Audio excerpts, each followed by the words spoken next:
ছাগল পুষবা না নাই বুঝিস নি?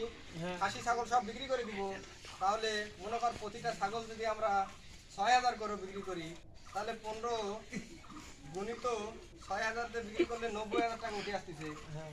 আবারও আমাদের কাছে কয়টা ছাগল থাকলো? ২০টা আর ১৫টা, ৩৫টা ছাগল থাকলো। ৩৫টা। ওইদিকে যদি ৩৫টা ছাগল থাকে, তাহলে মনে কর ও জায়গায় কত? ৩৫, ওইদিকে ধরে নেবে ৩৫ গুণিত ৯,০০০ করে আবার ধরলাম, কত হইলো?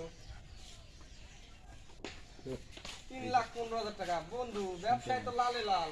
হ্যাঁ। আর জমি টাকা তো আমরা পরে পাবোই, কেন যে আমরা জমি তো বর্গা নিছি, পরে তো টাকা ঘুরিয়ে দিবেই। তা কি বন্ধু, ব্যবসা কি করা যাবে না করা যাবে না? হ্যাঁ, করা যাবে। দে তাহলে টাকা দে, তাহলে ৫০,০০০ করে। আমার শ্বশুর আমার টাকা দিইনি, দিলে আমি দিয়ে দিব। কি রে, তুই তো চলে গেল। কি নাও বন্ধু, টাকা দাও। এ কি আবার কথা, কেউ দেখি বাহানা দিয়ে চলে যাচ্ছে। তা বন্ধু তোমার টাকা?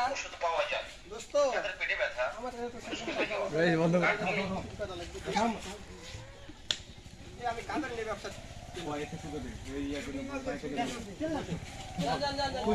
বন্ধু তাহলে তোমার টাকা? দোস্ত আমার কাছে তো সেরকম টাকা পয়সা এখন নাই, তো জায়গা জমি বিক্রি করা লাগবে, দেখি তখন চিন্তা ভাবনা করে দেখবো। শালা কাদের নিয়ে প্ল্যান করলাম, না এদের নিয়ে দেখি ব্যবসা হবে না। আমার আবার কালকে একটা নতুন প্ল্যান করতে হবে ব্যবসা।